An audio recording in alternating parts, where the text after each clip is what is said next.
Check, check.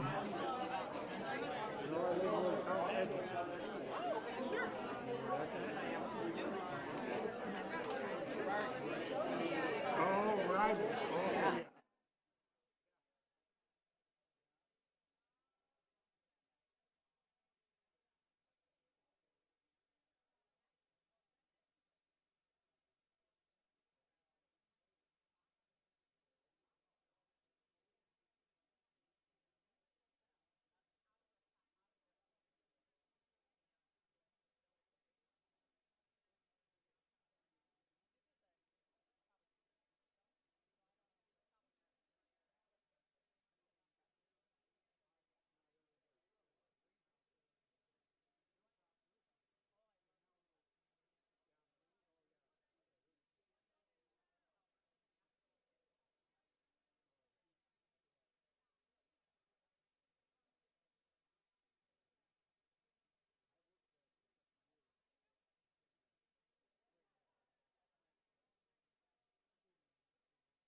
I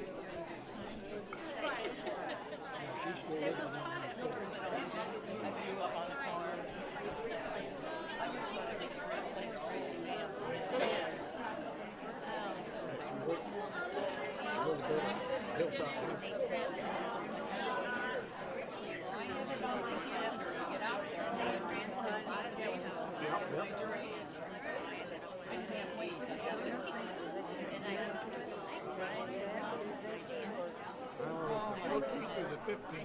Self-sufficient type of thing. Whatever day it is, I got it on my calendar.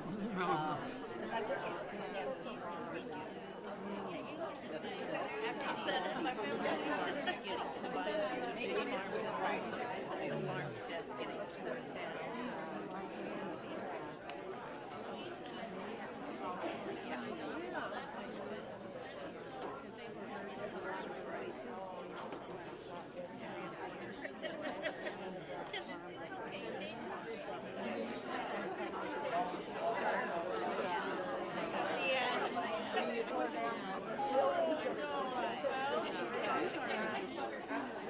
Point where you don't have control anymore. So that's where I am right now. My husband died 3 years ago, so now I get redoing my will. And so I'm trying to decide land, things like that. I have my husband works full-time at Muscatine in the city, but he works 12-hour shifts. But he has occasional days off. Yeah, well, maybe I got that 3 to 4 days off here. So that's what he farms. So he's working around the clock. But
Oh, 1, 2, 3. Can you hear me? Hello, everybody. Welcome to the Art of Gardening in Muscatine. We welcome you. We hope that the food has been a comfort for you. It was provided today by a guy in a grill here in Muscatine, and it's wonderful. We've had him about every year, and it's great. A couple of announcements.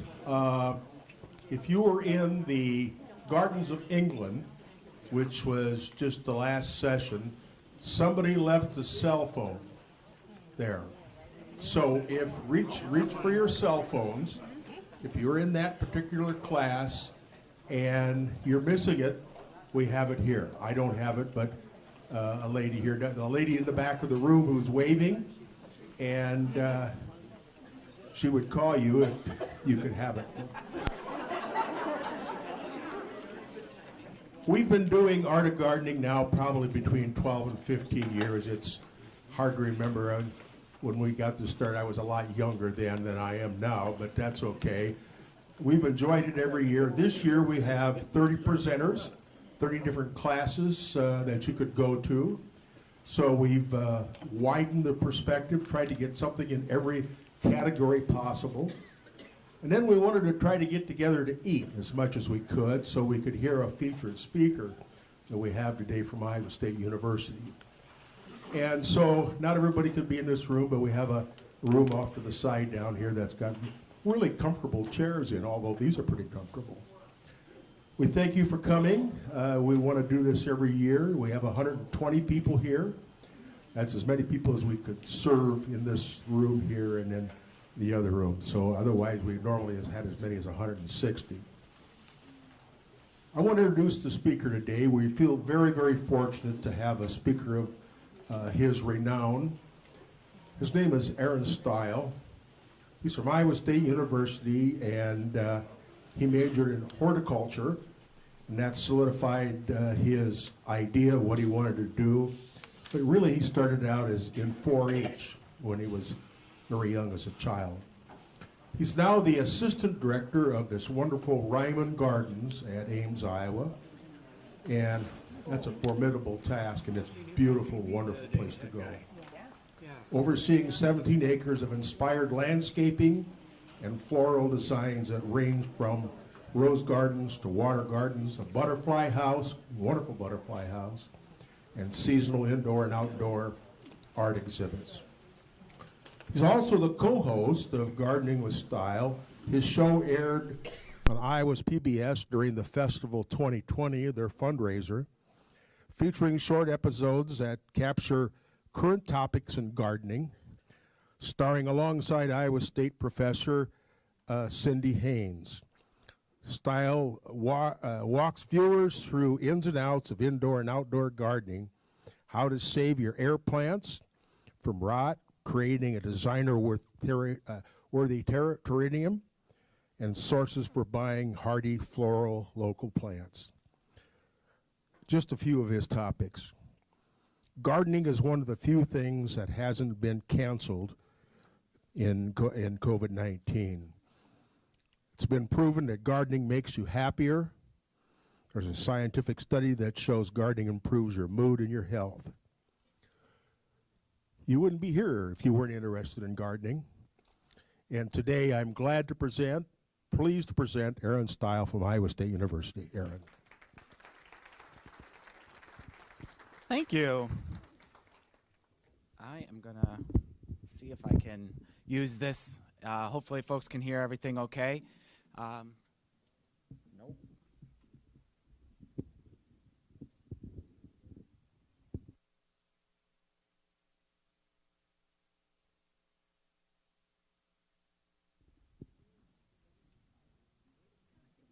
How about now? There we go. I hit the button on accident.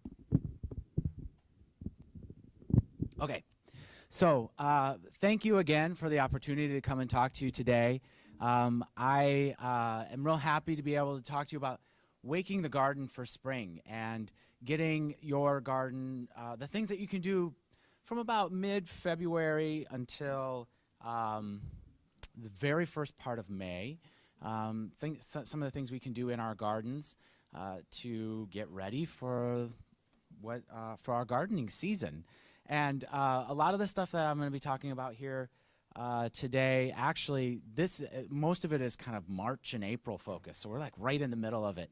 And hopefully what we can do is get to a situation, this is what our garden looks like now, but the things that we're going to talk about today can help us kind of transition the garden to spring, which is many of our favorite season, mostly because it's not this one, right? So I just want to walk through some of the tasks that you might try to do this time of year, talk a little bit about each of them, and I'm going to try to work through so that I have time to answer questions when we finish here today. So one of the very first things that is good to do this time of year is just to do a survey of the garden. Understand what projects you want to do this year, what projects didn't get finished last year, what kind of materials you'll need to get that stuff done, where there's gaps, where there's things that have died or are too large and need to be moved. Just kind of come up with a plan. Ideally, you'd write it down even if it's just a little bulleted list in a little notebook. But you can, I guess, store it away up here too. I find that I forget stuff when I do that, but writing it down, kind of giving yourself a game plan so you can be really thoughtful about when you get certain things done. One of the things that will likely come up when you do that plan is looking at hardscape issues, the edging, the patios, the pathways, those kinds of things, retaining walls. Often, especially things like edging and pavers and pathways can kind of heave and move in the winter. And so this is a great time to fix that stuff before the plants get bigger. It's just easier to work around all those things. It's easier to see all those things too. One of the things we talk a lot about this time of year is pruning. I could do a whole talk on pruning. In fact, I just, for the Master Gardeners, did a whole talk on just pruning shrubs.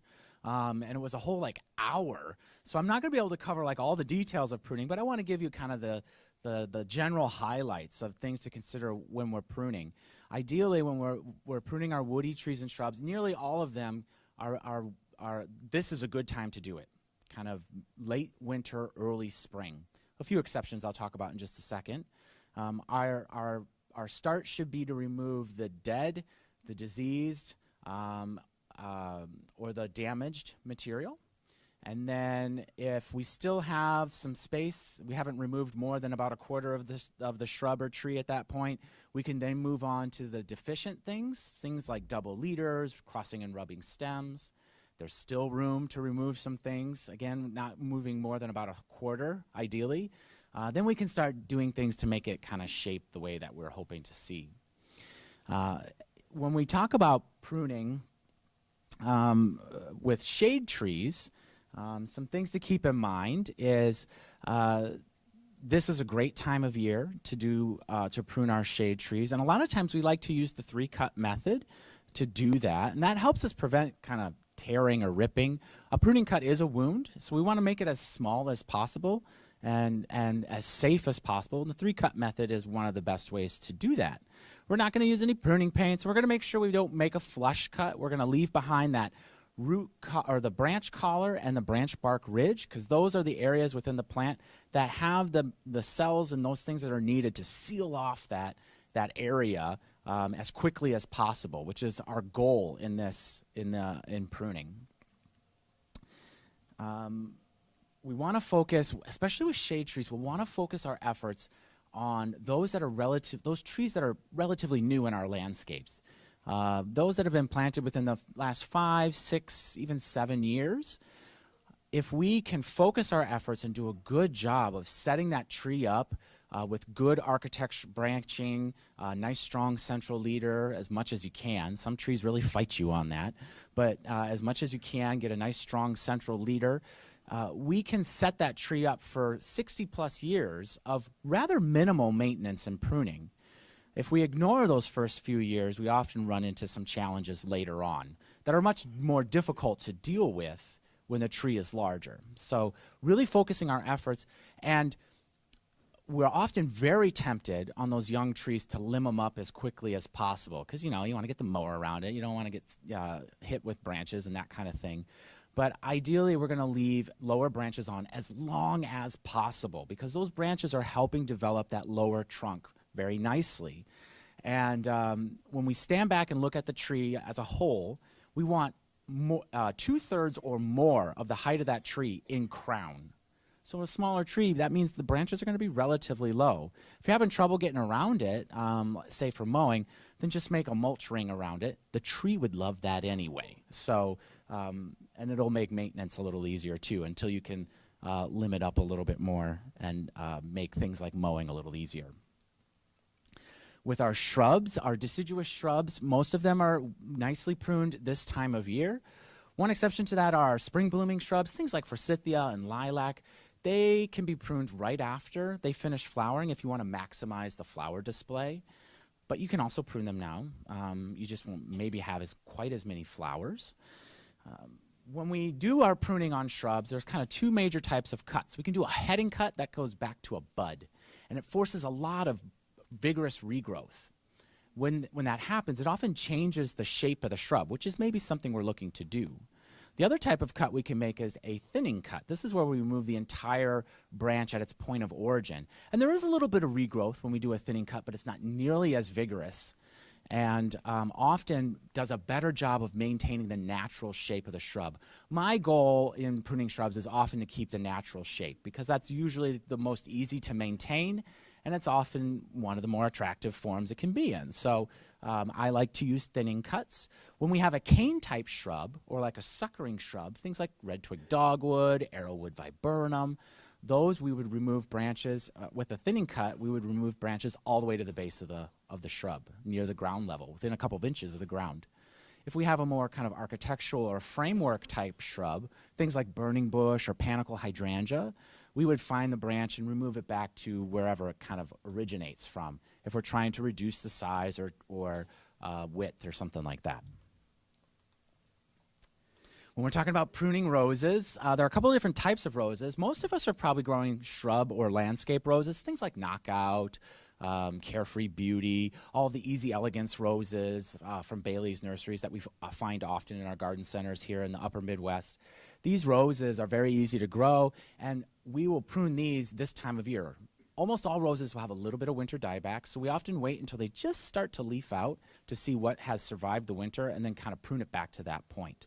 If you have really old-fashioned roses, like the Gallica roses, those kind of roses that only bloom once a year, and it's usually late spring, early summer, those we can wait and prune right after bloom. For those of you who are growing those really high-maintenance roses, the ones that you have to do a lot of extra work to overwinter, the grandifloras, the floribundas, the hybrid teas, these we're going to prune after we remove the winter protection. There definitely will be winter dieback. And so we'll prune out that and leave behind 3 or 5 good, strong canes that can break bud. And hopefully those buds are pointed outwards so that we can kind of open the shrub up. They have a lot of disease challenges, and so anything we can do to have good air and light, air circulation and light penetration will help with those disease issues. If we want good fruit crops, we have to do some good pruning. For our tree fruits, there's kind of 2 different styles or 2 different ways that we can train our fruit trees. They can either have a really strong central leader, and that works really well for our apples and pears, or they can have a more bowl or vase shaped, and that works really well for our stone fruits, the cherries, the peaches, plums, those kinds of things. Both of those systems maximize the amount of light and air circulation that can be there, because they have a tremendous number of disease and pest pressures. And so anything we can do to help with that will help us create a better crop. Some of our other woody fruits like grapes, we're going to cut grapes way back to promote good fruiting. Often we'll remove back so that there's about 30 to 50 buds left, and if you count them, that's not very much grapevine left. So whenever you see like vineyards pruning back grapes and all that are left are like 2 arms that look like this, it looks really severe. That's because that's what we have to do to get a really good fruit set. When you don't do that, you just get a lot of vegetative growth and not nearly as many grapes. Well, of course, we're growing it for grapes. And finally, I want to talk a little bit about conifers. For the most part, conifers are going to be pruned either just before or just after the flush of growth comes out in the spring. But conifers behave differently, so we have to be careful how we prune these trees and shrubs, because if we prune back too far into these plants, back where it's not green anymore, we won't get regrowth. They don't grow the same way as a lot of our shade trees do. They don't have the same number of buds that break when we make a pruning cut. And so no matter what we do, we want to stay in kind of that green outer layer when we're removing any material. Good news, most conifers don't need a lot of pruning. They do a really good job of staying tidy and looking good without a lot of pruning. This is a great time to do a soil test. Kind of not joking. I mean, it is a little bit of a joke. Jokingly say it's the best $25 you'll ever spend, but it is the spring is a great time to do this work, and there are lots of different labs that you can send your soil tests to, and they will include instructions on how to collect that. But in general, what you're going to do is you're going to, in a given garden space, you're going to collect 10 to 15 samples, small samples in the top 3 to 6 inches of soil. You're going to mix them together. You'll pull out the leaves and stems and really big roots if there are any in there. and then you'll send that into the lab for analysis. When you do send it into the lab, it's really important that you indicate that it's from a garden setting, because they will run the test and then send back the results with recommendations on fertilizer and those types of things. But it'll be based on what they know the soil sample is from. So if you indicate that it's from a vegetable garden, they'll give you recommendations for a vegetable garden. If you indicate it's from your lawn, they'll do it for the lawn. If you don't do anything, if you just kind of send it in to them, most of those soil labs make the bulk of their money on agronomic crops. And so they're going to send you back recommendations for corn and soybeans, which look nothing like what you should do in your garden. You never need to put that much fertilizer on your garden. So make sure that you are sending it in, indicating where you're going to where that sample is from so that you get good recommendations back from the lab. And also make sure that you're not mixing different areas of your landscape that are managed differently. So you're not going to take a soil sample of your entire landscape. You're going to take a soil sample of the vegetable garden, one of the lawn if you wanted to do that. And maybe you rotate it around so you're not doing a whole bunch of tests in the same year, because those areas are managed differently.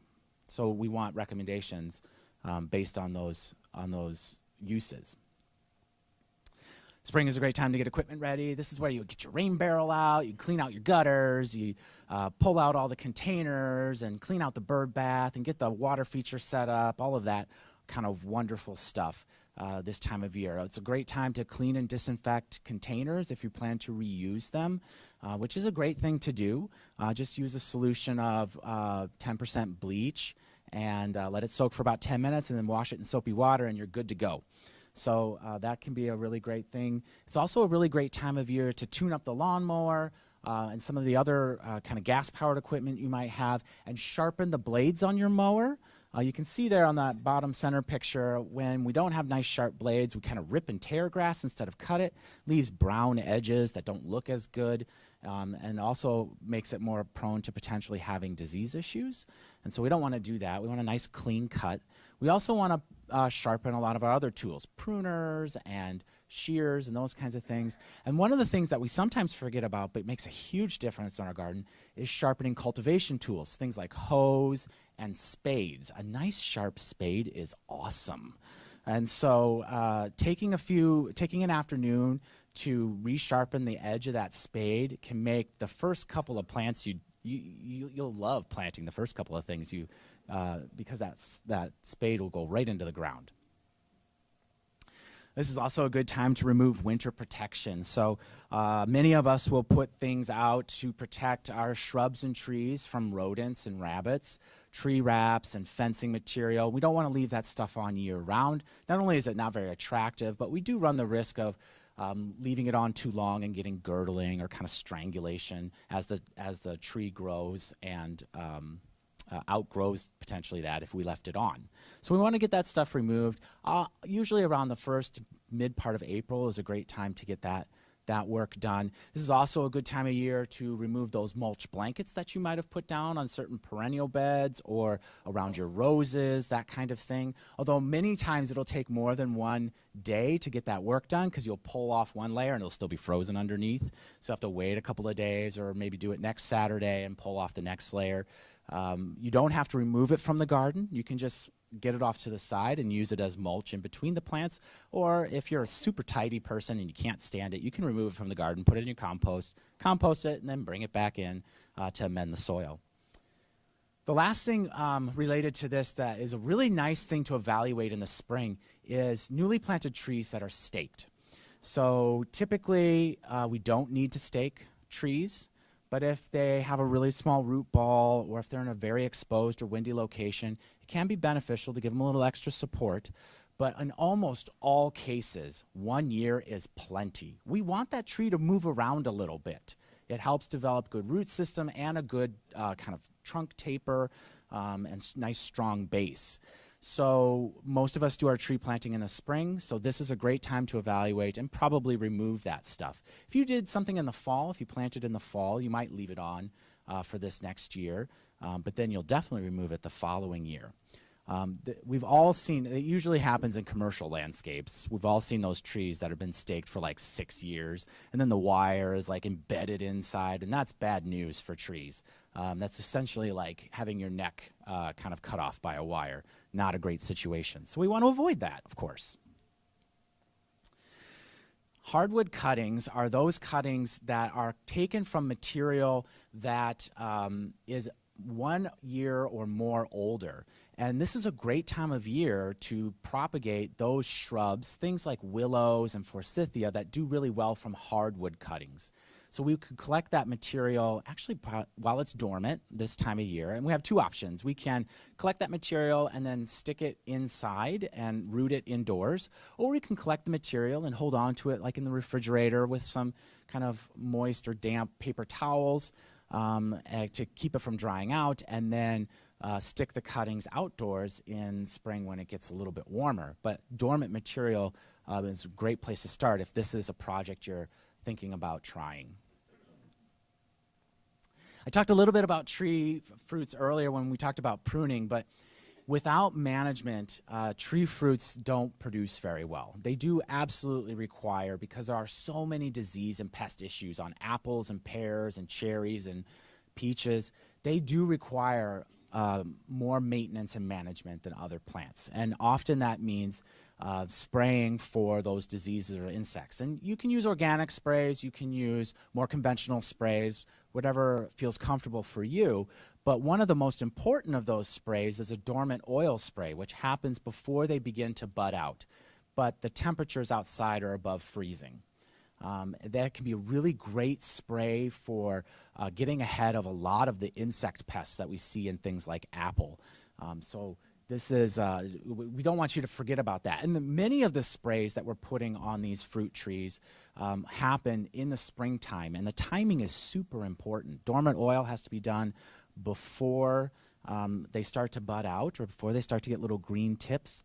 But there are other sprays that happen when the buds are there and after the petals fall that can really help you stay ahead of those disease issues. If you don't, you really just end up with crabby little apples that aren't good for anything but cider, which might be a goal of yours, I don't know. But for most of us, we want apple pie, so we have to do some management.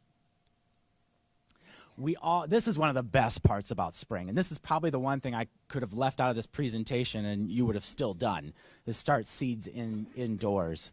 And of course, I could do an entire talk on starting seedlings indoors, so I'll kind of give you the broad overview. Start by looking at the seed package and making sure that you're not starting them too early. I get it. We get excited about this stuff, right?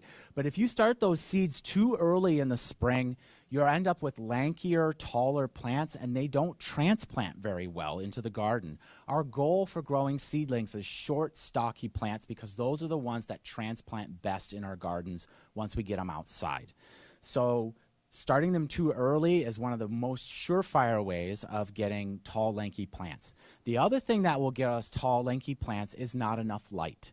And even the brightest of windows for most of us isn't going to be as much light as we would like. And so supplementing it with a supplemental light source is really beneficial. So that can be as simple as a plug-in shop fixture, 2 or 4 kind of bulbs, LED or fluorescent, just a high output, full spectrum bulb, real straightforward. If you want to get real fancy, you can do the grow lights. The LED ones look purple in color, but the fluorescent ones have a wider spectrum to allow for providing the light the plants need to grow very well. And but a simple shop fixture works really well for seedlings in particular. Just make sure that you keep it wet, but not too wet, of course. We don't want to run into damping off.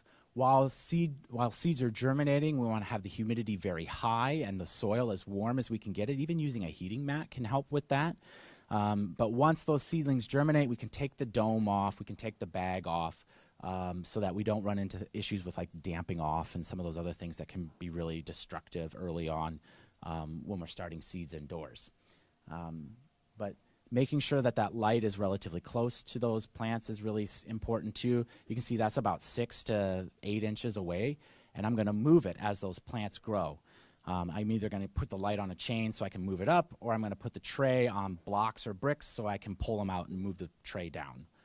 Either works fine. I will spend a little bit more time on this one because I have a very similar talk to this one that's putting the garden to bed in the fall. And in that talk, I talk a lot about fall cleanup. 30 years ago, when I talked about fall cleanup, I would have said, go out and just clean everything up, right? Like nice clean slate for the winter. And some of us, especially those of us who have really like organized personalities, love that idea. But we have really seen that there are a lot of advantages to just leaving the garden, the perennial garden in particular, there over the winter. The extra plant debris and material help the perennials better over winter. They also collect additional leaves and other things that can add an extra blanket to help over winter. It provides more interest over the winter, so instead of kind of a flat, barren-looking garden, you have seed heads and you have spent flower heads of ornamental grasses or coneflower, those kinds of things that just provide a little bit more to look at. I mean, we're really desperate to look at something interesting in the winter, right? So, like, I know it's not the most glamorous thing, but it's certainly better than just bare ground. So that's a nice reason to keep all that material in place. It's also can be very helpful for our native pollinators. And some of our pollinators will overwinter in the plant debris. A lot of them overwinter in the soil, but some of them do overwinter in that plant debris. And so leaving it in place over the winter can help support those populations. So when do you take it off? Often I start cleaning up my perennial beds as soon as I notice the little, especially the early stuff coming up out of the ground. And I'll get out there and the other thing I love about cleaning up in the spring is if you do it in the fall, you're out there with a hedge clippers or a pruning shears cutting everything off. When you're out there in the spring, you just put your rake on it and it pulls right off. And you can either pull it out of the garden and put it in your compost bin, or you can just pull it aside and let it serve as mulch in between your plants. If you're the kind of person that wants tidy things, you're going to take it to the compost pile. If you don't mind that kind of more rustic look, then leaving it in place is a very good idea. Might as well not put more work into taking it away and bringing it back, right? So we're going to do that. If we're really interested in the pollinators, we're going to wait until the temperatures have consistently been above about 50 degrees for at least 3 or 4 days. By that time, anything that might be in the plant material will have left and started its spring adventure.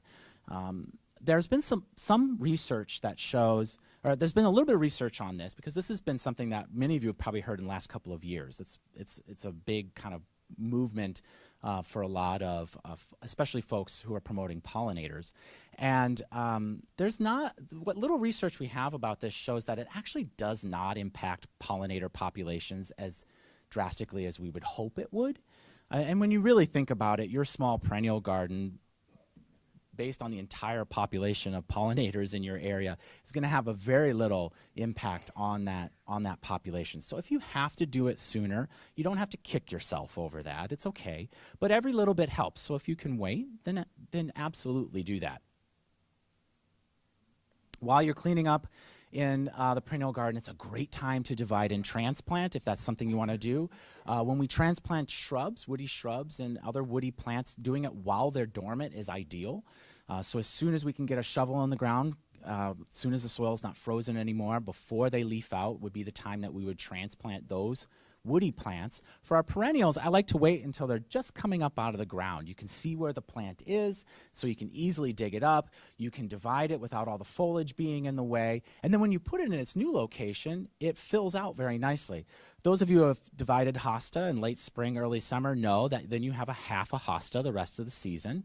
When we do it this early in the season, they grow out and they don't look like half a plant the rest of the year, which is also a kind of a nice bonus. I love it just because it's just physically easier without all that foliage in the way to do it at this time of year. As soon as you get done cleaning and transplanting or dividing, you can lay down an extra layer of mulch. I know a few gardeners who love to lay down mulch this time of year. They love working in the garden where they're not spreading everything around all these fully grown perennials and other plants. It's just a lot easier for them. You want to make sure we don't layer too much on top of the crowns of our perennials and other pile them up at the base of woody plants, that kind of thing. But it is still easier, even working around crowns and stuff, it is still easier to lay mulch when the plants are just coming out of the ground instead of later in the season. The only risk that you might run into with putting mulch down in the spring is if you put it down too early, it can slow the warming of the soil. And most of us really want that garden to come out as soon as possible. So slowing the warming of the soil just means your garden and the perennials emerge a little bit later, which isn't necessarily a bad thing, but you know, I want to see that stuff as soon as possible because I'm tired of this, right? Most of our perennial gardens, most of our woody plants, shrubs and trees don't need a lot of fertilizer, but if you are going to fertilize, this would be the time to do it. Just as the perennials are emerging from the ground, just as the woody plants are starting to break bud, you would spread an all-purpose fertilizer around the root zone of the plant, maybe work it into the top couple inches of soil. That can be a really great way. That's a really great time to add fertilizer. The other thing that we might do this time of year related to that is if we have certain plants that we want growing in lower pH soils. Iowa tends to have neutral to basic soils, whereas there are some plants like rhododendrons and azaleas or blueberries that want really acidic soils. So we have to modify the soil by adding sulfur. This is a great time to add sulfur to do that too, if that's something that you're looking to do. Hopefully you have a compost pile, but if you don't, you can start one this time of year too. Composting, I find, when we talk about composting, we often get really into detail about it. We're talking about things like how big it should be and how much carbon to nitrogen ratio there needs to be and greens to browns and making sure that it's, you know, nice and wet but not too wet and turning it often so it has air and not too often, like all this stuff, right? And it can be a little intimidating. I will tell you that if all you do is pile up organic matter, it will compost eventually. If we want to really manage that pile and manage those browns and greens or those carbons and nitrogen sources, all that stuff, make sure it's nice and damp when it needs to be, we'll get compost faster. But if you don't do that stuff, you'll still get compost. It's okay. So don't be intimidated by it. Just do it. 3 by 3 by 3 pile is perfect. If that's all you do, you'll get compost eventually. So start. And then as you get more comfortable with it, you can start, you know, getting into the more nitty-gritty with it so you can get it a little bit faster. Fall is probably a better time to create a lot of new planting beds, but if you're like me, you're not on the ball that early about what you're going to do next year. And so you walk out in the spring and you're like, I want to start, establish a new bed over here. Spring would be the time that you can do that. There's a couple different ways you can establish a new bed. You can smother with layers of newspaper or cardboard covered by mulch. That's really best done in the fall because then you can let it sit all winter and it will kill the stuff that's there. You can use a herbicide, a non-selective herbicide. That's a perfectly fine option, especially glyphosate can work well for that if that's something you're willing to do. You can also dig it out or you can till it. And all of these things have advantages and disadvantages. So, and I don't have time to go into all the nitty-gritty with it, but they're all viable options for starting a new perennial garden. So this would be the time to do that too. Let's talk a little bit about the vegetable garden. When we get out into the vegetable garden, hopefully we've done all of our cleanup in the fall. I talked about perennials, leaving all that stuff in place. But in our vegetable garden, we really want to get that cleaned up in the fall. Vegetables have a lot of pest and disease pressures. And when we leave behind the material in the garden, we are potentially leaving behind material that can harbor disease and insect pests for the following year. So good cleanup is good. If you didn't get it done in the fall, then do it now. I'm not going to shame you for it or anything. It's okay, but you want to get it done as soon as possible. And then the next question that comes invariably when we talk about getting the vegetable garden ready for spring is about tilling. Do I till or do I not? They both have, tilling and no tilling both have advantages and disadvantages. And often you just have to kind of understand what your goals are and what you're comfortable with, because either are acceptable ways to manage your vegetable garden. Some of the advantages to tilling is you can break up the soil, you can create a beautiful seed bed for planting seed and transplants. It can help warm the soil faster. That's a nice thing to do, especially in the vegetable garden. But not some of the disadvantages to tilling are it can excessively break up your soil and change the water and air holding capacity of it. It can cause organic matter to decompose more quickly, so you lose organic material more faster when you till.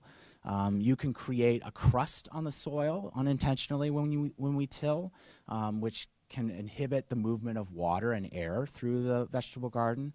And it also has the potential of bringing up a lot of weed seeds, which, of course, we don't love, especially in our vegetable gardens. So you kind of have to balance between the two.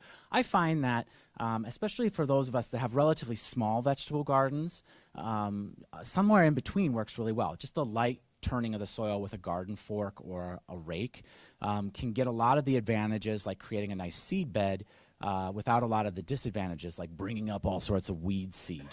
But if you have a larger one, that might not be feasible. So you kind of have to balance it and decide what works well for you.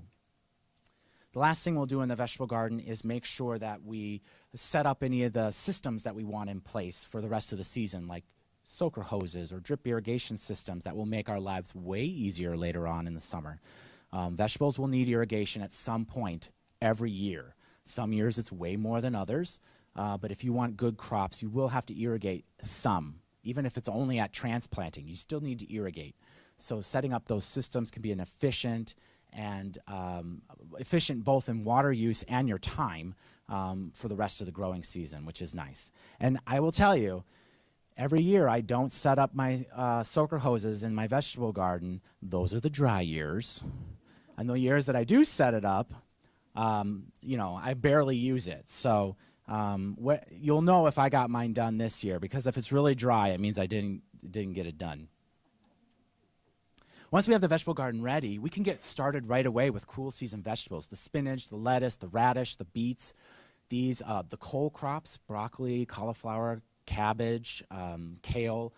These vegetables tolerate light freezes pretty well, and so we can start most of them in early to mid-April.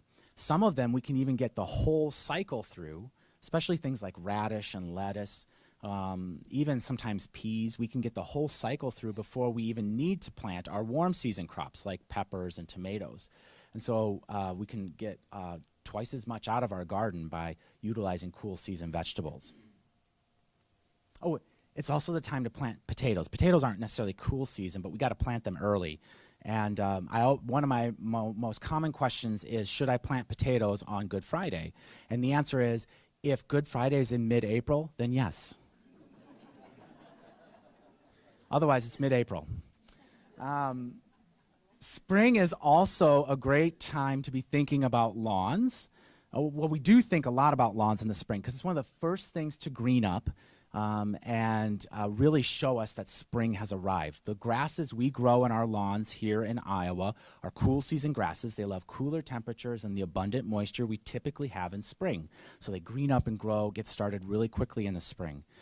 So we often think about all the things we might do to our lawn at this time of year. In reality, most of the maintenance that we want to do, the annual maintenance that we want to do on our lawns, happens in the late summer, early fall. So the first thing we're going to do is make sure that we remove all the winter debris off of the lawn, whether that's by raking or mowing, getting all those kind of matted leaves and, like little chunks of rocks and all those kinds of things that might be in the lawn off is a great place to start. Then we're going to start thinking about things like seeding. Should I seed in the spring? The spring is not the best time to start a new seeding project. The seed that we start in late summer, early fall, late August, first part of September, tends to grow better, fuller, and have fewer weed issues than seed that's started in the spring. Now, with that said, if you have a bare spot, if it's bare there, it will be filled in by weeds if you don't fill it in with something else. So you can add a little bit of seed. Early April is a good time to do that. But don't start any big new projects on your lawn that require reseeding in the spring. Do that in the late summer, early fall. The other thing that we're going to look at and think about, because we notice it so much, is weed control. right? The spring is the time when we see all the dandelions and the creeping Charlies in bloom, and we're thinking, okay, I want to get rid of these weeds. Weed control by far is best accomplished in the fall, especially if you apply it right after the first frost. There's been a lot of research that shows that right after the first frost, those plants pull that herbicide in and you get a really efficient kill of those weeds, which is very satisfying, of course. When we do it in the spring, plants are doing the exact opposite. They're growing out. There's usually a lot of vigorous growth, and the herbicides are not nearly as effective. And in fact, in most cases, it's literally just spreading money out because it's not actually doing a lot of good for killing weeds at that time of year. You can, of course, go out, especially if you only have a few that are really bugging you, you can go out and hand pull them. I know every once in a while I'll end up with a thistle in my front yard or something like that. Like I'll go out and dig that one out with a pocket knife or a dandelion digger or something like that, and then do the bulk of my weed control in the fall. The other thing we think about in the spring is fertilizing. Should I fertilize in the spring? And you can fertilize in the spring. Ideally, if you only do one application of fertilizer, it's in mid to late October. If you do 2 applications of fertilizer, one is in mid to late October, the other one's in early September. If you do 3 applications of fertilizer, you're probably on a golf course. But you may like to have a lawn like that, and there's nothing wrong with that. Then that 3rd application would be early to mid-April. And so that would be a good time to put down that fertilizer. You can put 1 application down in the spring. That's okay. But a lot of research has shown that that fall application has a much bigger impact, especially for especially kind of dollar for dollar for the cost of the fertilizer, has a much bigger impact when it's applied in the mid to late fall rather than in spring. We're also going to talk about aerification. This is one of the things that turf professionals really push folks to do, and it's probably the one thing that if you're not doing everything, this is probably the one thing you're probably not doing, is core aerifying, pulling out little plugs. It can help a lot with compaction. And think about it, your lawns are very compacted. You walk over every inch of it once a week, and then you're playing on it or your pets are on it. It can get very compacted over time. So core aeration helps a lot with that. It can help smooth out bumpy lawns, which sounds counterintuitive, but it works, I swear to God.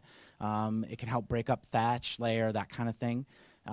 You can do it in the spring or the fall. Either time is good. Sometimes the material, the machine that you might rent to do it or the company that you might hire to do it for you may have more availability in the spring, because fall is typically when most folks prefer to do it. But either time is good. So you can aerify in the spring if needed. And then the last thing that most of us are thinking about when we talk about our lawns in the spring, of course, is mowing. And one of the common questions about lawns in the spring is, when do I start mowing? And it really depends on the weather. And so most of us are probably keeping our lawns somewhere between 2 and 3 inches tall. That's where we have our mower set at. Ideally, it would be at 3 inches. Mine's at 3.5. A taller lawn has a deeper root system. It's more competitive with weeds, and it's more tolerant of drought conditions. So keeping your grass a little taller is better in that sense. But most of you, I'm guessing, are somewhere between 2.25 and 2.5 inches tall. With that known, we don't want to remove more than 1/3 of the leaf blade with a single mowing. So that means when the grass gets about 3 to 4 inches tall, we're going to be mowing. And in the spring, it might be as much as once a week, maybe even once every 5 days, depending on how the rain and the weather is. And we all have accidentally let it go too far and then thought we could maybe bale it. And if that's the case, make sure you pull that grass off of the lawn if it's like creating windrows, because that will smother grass underneath, and then you'll really have some weed problems. Apart from starting seed, this is the other thing that we often think about for spring is plant shopping. And of course, whether it's online or in person, this is one of the most exciting parts about the spring gardening season, is going out and buying new plants, because we all love new plants. Thing I'll just remind you about when we talk about shopping is to make sure that you don't accidentally buy all the stuff that looks good in the store at that time, because what that will mean is that your garden will be very spring heavy and will not have a lot of color or bloom in summer or fall. So take special care. You can buy the good-looking stuff. I mean, that's fun to do, but also make sure that you're buying some things that maybe look a little boring in the pot in spring, because they're going to be your showstoppers later on in the season. Of course, once you buy all of it, you can plant it. And spring is a great time to plant trees, shrubs, perennials, all of those things. Some things to keep in mind. With trees, whether they're containerized or balled and burlap, make sure you find the root flare on that before you dig a hole. You'll probably, in almost every case, whether it's in a container, definitely if it's balled and burlapped, you are going to have to pull soil away from the top to find that root flare, the spot where the tree meets the roots. That needs to be at the soil level. So pull away the soil first, then you can see how deep your hole needs to be, then dig the hole and plant that tree. I've had containerized trees where I have pulled off a quarter of the root ball on top to get to the root flare because it was potted in the container too deeply. And planting trees too deep is a surefire way of removing a tree in 15 years because it just cannot be in the landscape long term that deep in the ground. If you want to know what a root flare looks like, go to the woods. They plant themselves. You will see that kind of flare at the base of every one of the trees in the woods. And that's what you're trying to find for your tree that you're planting too. Perennials and shrubs, those in containers, you're just going to plant at the same level that they are in the containers. And spring is a wonderful time to plant bare root. Now, bare root's kind of intimidating to a lot of folks because many of us may have tried bare root and not had great success. The key to bare root, well, first off, bare root is great for a couple of reasons. It's cheaper. It tends to establish better long-term than containerized plants. And you can get more variety in bare root because it ships really well. So you can order from online sources and those kinds of things and get these more unusual plants because of it. When we get bare root plants, especially if you're getting a mail order, they will ship them when they need to be planted. So your goal is, if anything else, is to get them in the ground as soon as possible. If you can do that, you have jumped over like 90% of the challenges with bare root plants. Just get them in the ground as soon as possible. If you can't plant them right then and there, you'll keep them cool and damp, but not wet, like kind of wrapped in material that's the wetness of a wrung out sponge in your refrigerator or in a root cellar, and then get them in the ground as soon as you can. For bare root trees, you're going to plant them at that root flare. For shrubs, you're going to find where the top kind of level of roots are, and that's going to be just below the soil surface. And for perennials, you're going to find that crown or that bud, and you're going to put that no more than 1 inch below the soil surface. More like 1/2 inch for most of the perennials works well. Whatever you plant, containerized, balled and burlapped, bare root, you're going to water it in. Even if rain is in the forecast, you don't know what's going to happen for sure, and you want to settle that soil in around those roots to get them off to a good start. The other thing you can plant this time of year are cool season annuals. I talked a little about cool season vegetables. Cool season annuals are very similar in that it can give you a whole extra season of color and interest in your garden. The pansies, the sweet alyssum, stock and snapdragons, sweet william or pinks, dianthus. All of these are some examples of plants that tolerate light freezes really well. And in many cases, we can plant them in early April and have color all the way through the first part of May. When it starts getting warmer, we can then replace them with our summer annuals, our petunias, our marigolds, our impatiens, that kind of thing. It's just a fun way to add more, to extend our gardening season. Of course, we all live in Iowa. We know that this happens, right? Like, you have that 50 or 60 degree days, and all the high schoolers are out in shorts, and you just like loving life. And then a week later, it's down to 25. So make sure that, especially if you're planting things like vegetables a little early, you're trying to push the envelope, because we all know the first tomato is the best one, right? Especially when it comes early. So we're really motivated to plant these things relatively early in the season. If we do that, we need to have a plan for protecting them should those cold temperatures come up. Whether it's with like a little hoop structure like this, or even just frost blankets or something like that, depending on what your situation is, have a plan. A lot of times we'll recommend things like when you pull mulch off of plants, that you leave the mulch in place. Like for strawberries, you leave it there so that if it does get cold, you can rake it back over to protect them should that happen. I have a rule in my garden. It's a rule to myself. I have a rule that every time I'm in my garden, I'm pulling at least one weed. Weeds are not something to be conquered. They're something to be managed. Because you will never have every last weed out of your garden. It's just not possible. And there's something about accepting that makes weeding a little bit more, a little less aggravating maybe. And so anytime I'm in the garden, whether I'm working or whether I'm walking, if I walk around with you in my garden, I guarantee you there'll be a moment where I reach over, I pull a weed out, and I stuff it under a hosta leaf, and then go back and pick it up later. Spring is a great time to do this too. A lot of weeds green up kind of early, and so you can see them, and you can get them while they're small, and kind of stay ahead of them, because the best way to manage weeds is to stay ahead of them as best you can. And then the last thing is moving some of your plants outdoors. You may have house plants or other tropical plants that you've been overwintering indoors. You want to wait until the threat of frost has passed. For most of Iowa, that's somewhere between the last weekend in April and the second weekend in May. Here in Muscatine, it's probably about the first weekend in May. But it varies a little bit by year, depending on kind of the weather that spring. Once we know that our temperatures are going to consistently be above freezing, we can move out our house plants for summer vacation, or take out those elephant ears that we've been, or cannas that we've been overwintering indoors, and get them planted. The big thing to keep in mind, especially with house plants, is if you decide to move them outside, acclimate them first to the higher light levels. So you're going to move them outside to full shade. Then you're going to move them maybe 5 or 6 days later. You'll move them to a sunnier location. And then if you want them in more sun, you'll eventually get them over the course of 7 to 10 days to full sun. Not just straight from the house to full sun. You'll burn up the foliage. And most houseplants never need to be in full sun. There are plants that are adapted to low light levels. They're understory rainforest plants. They don't ever need to be in the full sun. So keep them in the shade or part shade, and they'll be perfectly happy. And of course, you're doing all these things. Hopefully you can enjoy this beautiful time of year. It brings a lot of, I love this time of year. And we all know that feeling when we see the first snowdrop come up, right? And I'll tell you this, snowdrops are magical plants, because if that thing bloomed in July, nobody would give two hoots about it, right? Like, it's like this big.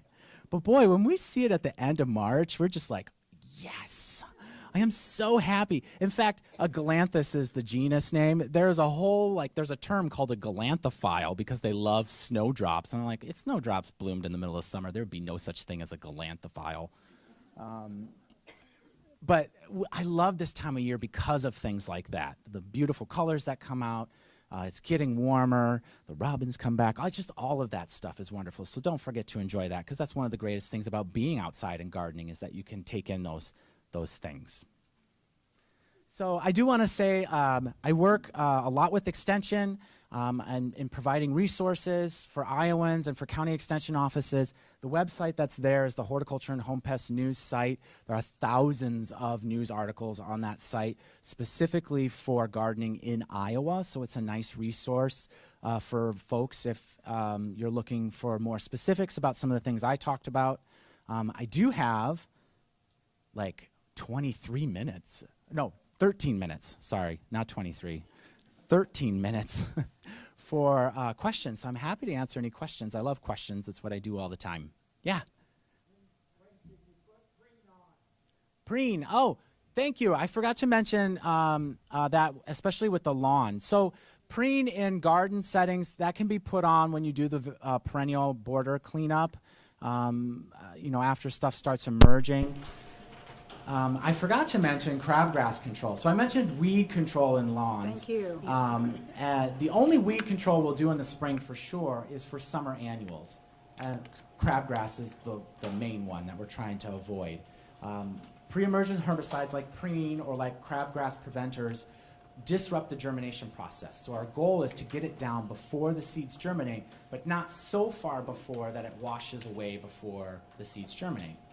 For crabgrass, they germinate when soil temperatures are at 55 degrees or warmer. How do you know when soil is 55 degrees or warmer? There is a website that tells you what the soil temperatures are by county. That's a little precise. Most of us will put that stuff down around mid-April, mid to late April. One of the phenological things that you can use to as a cue to put it down is when the blooms drop off of the forsythia. Usually that's the soil temperatures around that time of year are in the upper 40s, low 50s, and so that's a good time to get crabgrass preventer out because it can vary as much as a week and a half to 2 weeks depending on the weather for that. And you don't want to get it down too late or it won't work. Do you think there's an advantage of using corn gluten meal on your lawn? Yeah, there's been a lot. So I work at Iowa State University, so yes, corn gluten meal is great.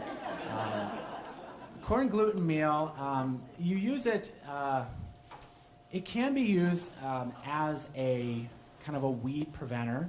It has to be applied in a very specific way to do that well. It also can be a nice organic source of a little bit of nitrogen and some of those things. And so the hardest part about corn gluten meal is finding corn gluten meal often.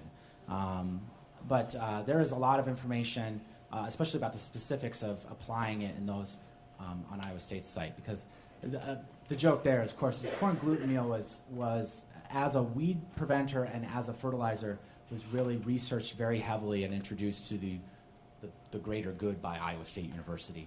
And so that's why I made that joke. Oh. Yeah, we got it. From the folks in the annex. Does sulfur have an expiration time? So if you're using sulfur to change your soil pH, for the most part it wouldn't unless it was really poorly stored. But most fertilizers, most soil amendments, once they get more than a handful of years old, they're probably not going to be as effective. Now, the challenge with that is the best way to get rid of a soil amendment or a fertilizer or a herbicide or any of those things is to use it.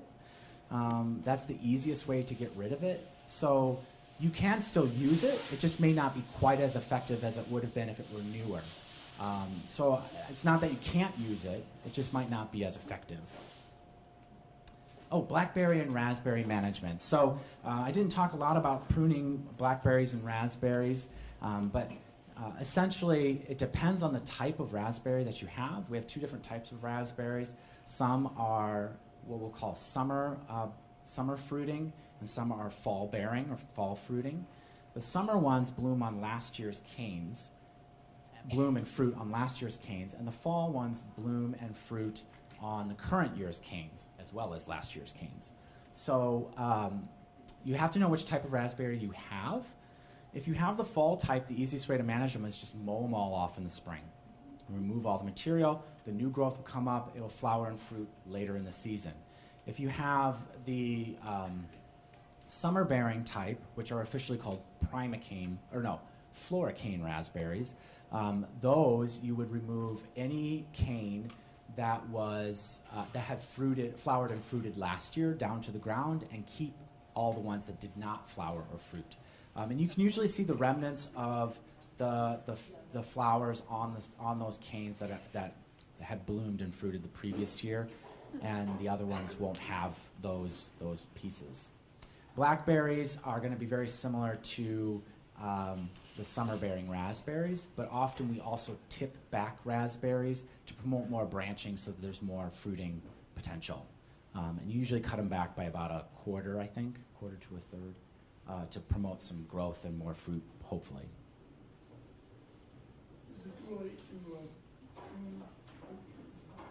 Yeah, pruning oak trees. I didn't get into pruning oak trees. We often recommend pruning oak trees between December and February. And that is because there's a serious disease called oak wilt that is transmitted by an insect that is very attracted to a pruning cut. And so we don't want to make a pruning cut when that insect is active. Depending on the year, the insect can be active by this time or as late as mid-April. It just depends on the weather and those kinds of things. And so our kind of best recommendation is, out of abundance of caution, we don't prune after the end of February. If you need to prune, let's say there's damage, like storm damage or wind damage, something like that, on an oak tree outside of that December to February time frame, you can do it. this would be the only time we would recommend a sealer over the pruning cut. And that sealant can just be a latex paint. It can be any color too. I mean, brown or green would probably look better than pink, but it can be any color latex paint. But as much as you can avoid pruning oaks this time of year, the better. Yep. Insect control in the gardens. in like a perennial border.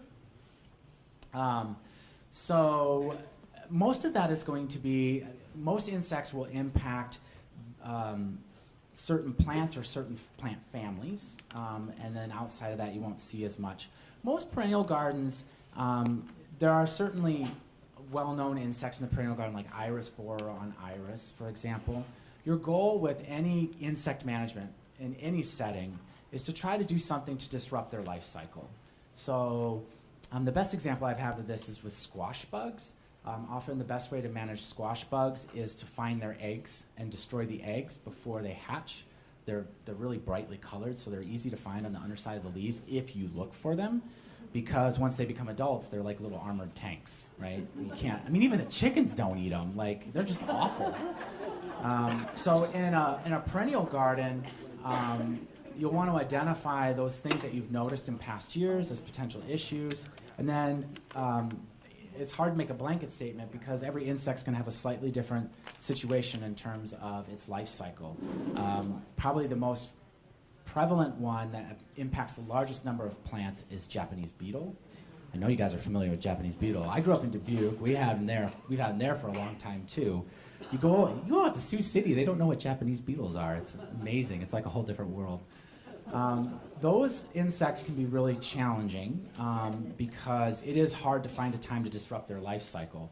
A lot of people talk about grub control, but they're really mobile insects, so only if you can convince everybody in a 2-mile radius to control the grubs in their lawn will it really have an impact on populations. And so really it's about very persistence, whether you're hand picking. They actually work, they have a natural response to drop straight down when you disturb them, especially in the morning. So you can use that to your advantage. They also have a natural tendency to clump together. You can use that to your advantage. Go out in the morning with a bucket of soapy water and just kind of hold it there and just tap, and they'll just drop right in there for you. You don't even have to touch them. And then they drown in the soapy water and all is right with the world. But that takes a lot of persistence. You have to do that most days if you really want good control. And so for some insects it's easier than others, I guess. Yes? You've had a blueberry bush for several years and never pruned it. What would you do? So a blueberry bush for several years that hasn't been pruned. Ideally what you would do is go in and remove probably the 3 or 4 oldest stems at their base. And then kind of do that over about, remove the oldest stems at their base for about 2 or 3 years, and you can kind of revigorate the shrub. Because usually slightly newer growth is going to be more productive than the really old stems. And that's a good way to do that without having a big impact on the fruiting or the kind of the health of the shrub. Yes? Anything new regarding tomato blight? Oh, tomato blight. We all love tomato blight. Not really. If any of you have ever had the skill set to develop varieties that are resistant to Septoria and Alternaria that cause tomato blight, you'll be able to buy a house in the Caribbean, I think, because folks will love it. Really, it's still the same recommendations of good sanitation in the fall, good cleanup, and doing what you can to avoid soil splashing onto the leaves, because that's where that inoculum, that's where it originates from. And so mulching is a good way to do that. Growing them on cages or supports is an excellent way to help with that, and rather than letting them ramble on the ground. The other thing that crop rotation can help too, but a lot of us don't have gardens big enough to effectively rotate the crop. And you also can't put the close relatives like pepper, eggplant, and potato in that spot if you're trying to do good crop rotation. That makes it even harder because those are some of our favorite vegetables. So apart from that, I work in my own garden. I work to hold it off as long as I can by doing things like mulching, by removing lower leaves when I notice it, although you can only do that so much before you have no leaves left. But doing some of those things, knowing that I will eventually get it, but if it doesn't really hit me hard until September, I'm still going to get plenty of tomatoes, and that's okay.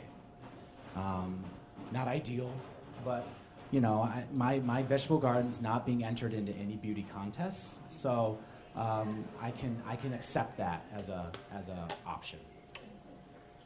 Let's thank Aaron for coming down from Iowa State. Thank you.